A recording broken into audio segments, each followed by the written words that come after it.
Novo Testamento, ele influencia, por exemplo, o Zwingli, nesse processo de conhecimento das Escrituras. Então nós vemos isso aqui. Eu faço uma observação a respeito de John Hus, né? Nos trabalhos de Lutero há uma citação interessante que John Hus disse enquanto ele iria para ser queimado.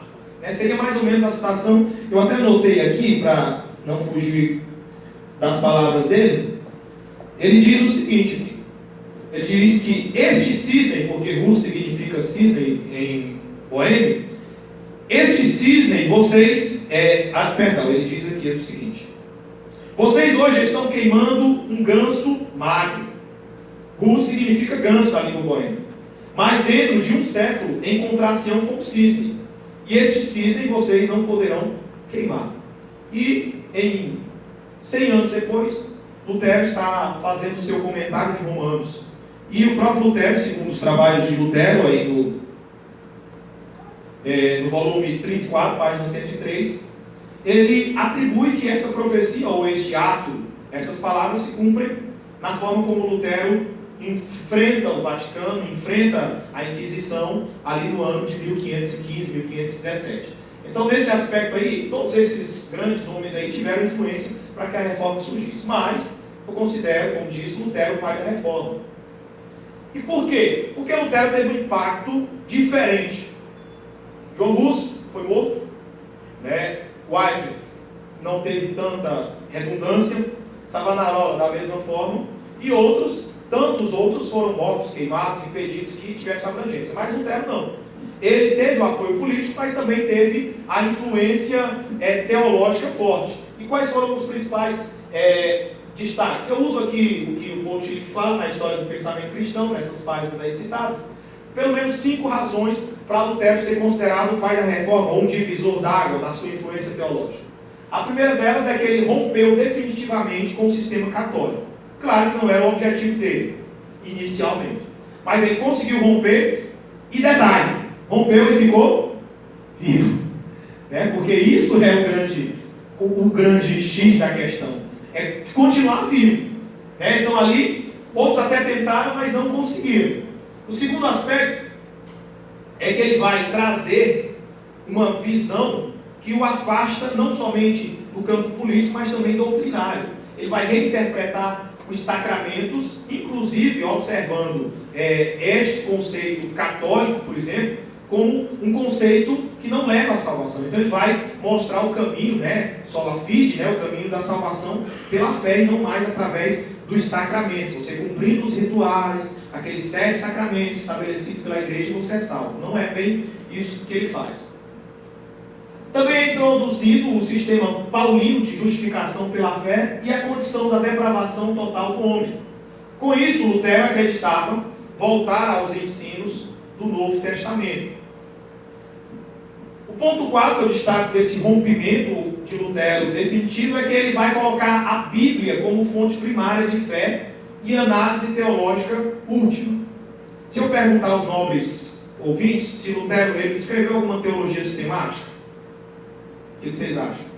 Teologia sistemática de Lutero? Não. Não tem a teologia sistemática de Lutero.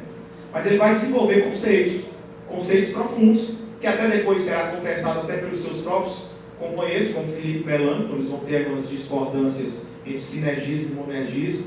Até mesmo Lutero jovem com Lutero velho, a gente percebe que há uma variação de pensamento quando nós observamos o que Lutero jovem ele trata a respeito do monergismo, e o Lutero velho ele já varia um pouco nas suas discussões. Mas Lutero ressalta a Bíblia como fonte primária de fé e análise última. Ele não valoriza ou supervaloriza a tradição. E, por último, em Lutero encontramos os fundamentos e a consolidação dos conceitos. Sola Escrituras, sola fide, sola Christus. E as outras solas?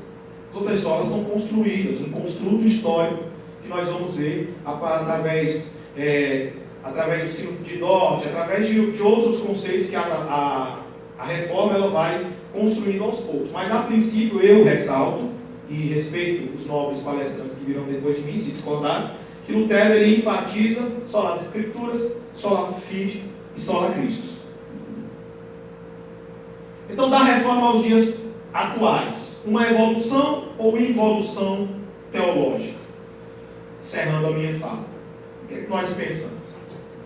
Lutero lançou as bases, Zwinglio, Calvino.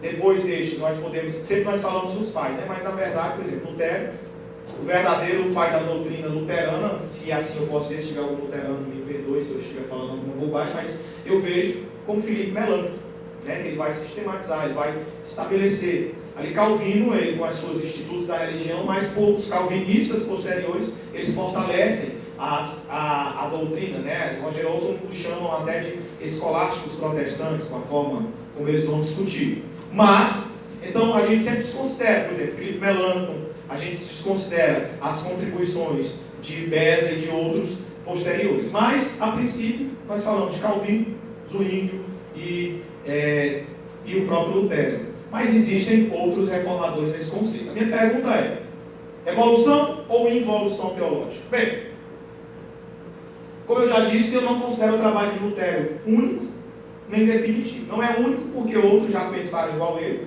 né? Inclusive o próprio Zwinglio, segundo Justo Gonzales, afirmava que antes de conhecer a doutrina de Lutero, ele chegou às mesmas conclusões que Lutero sem precisar conhecer a doutrina de Lutero, apenas através do estudo sistematizado da Bíblia. Então, ou seja, foi algo que era um momento histórico ali que está vivendo. E eu não considero definitivo, até porque, segundo Boethius, né, ali no signo de Dort, Ecclesia reformata et sempre reformando est.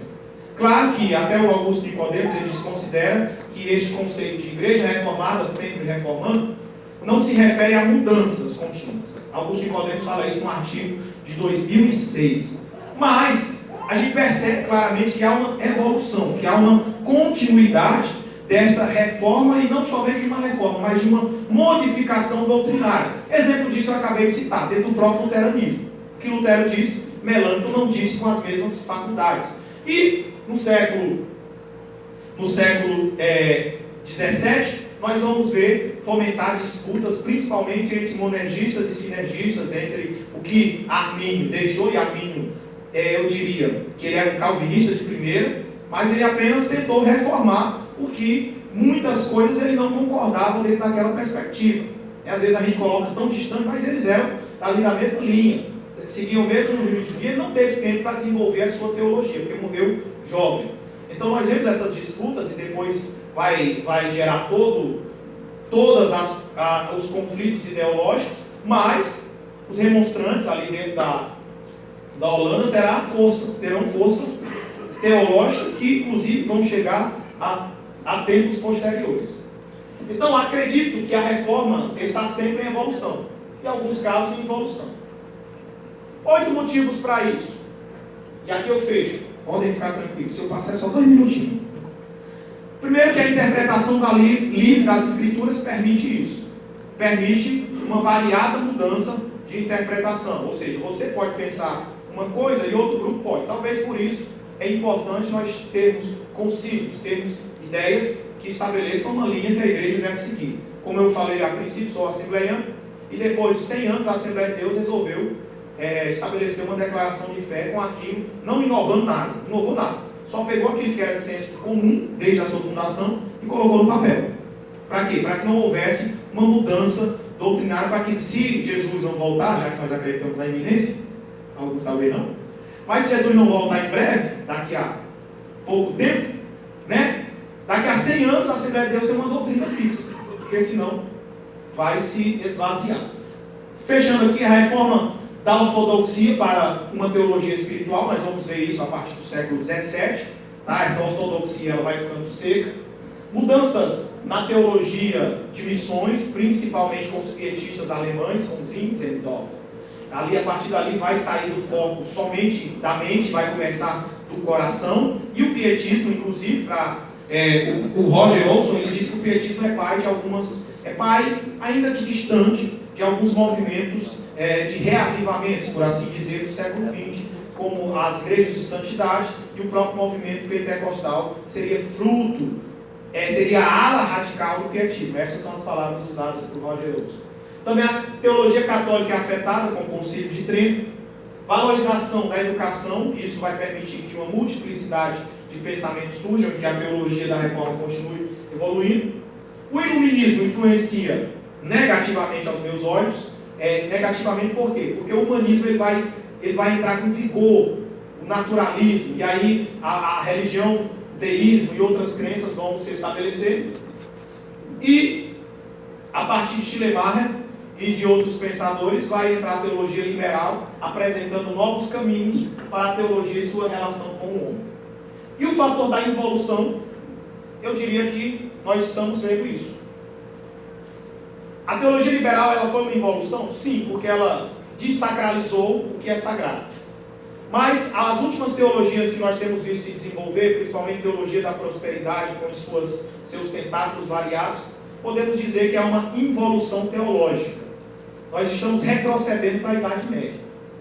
Alguém diz, precisamos de uma reforma? Eu digo, não. Graças a Deus que não. Por quê? Porque a teologia da prosperidade, ao meu ver, ela é muito fraca ainda.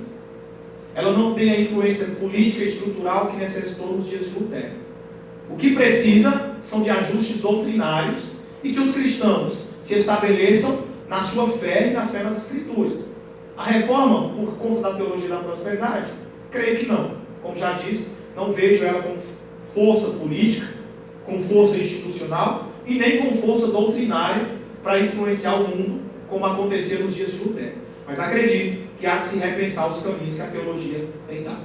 Concluo agradecendo e dizendo que, a partir de Lutero, a teologia foi modificada. E ela vai continuar mudando. Até que a famosa parúzia, a volta de Cristo, se estabeleça e a sua igreja seja finalmente retirada, ou está finalmente com Jesus, onde Ele quiser que nós estejamos. Então, meus queridos, foi rápido, mas eu espero que tenha contribuído com o conhecimento dos senhores. E estamos aqui à disposição. Quero pedir perdão pelo tempo e agradecer a todos. Tenham um bom dia.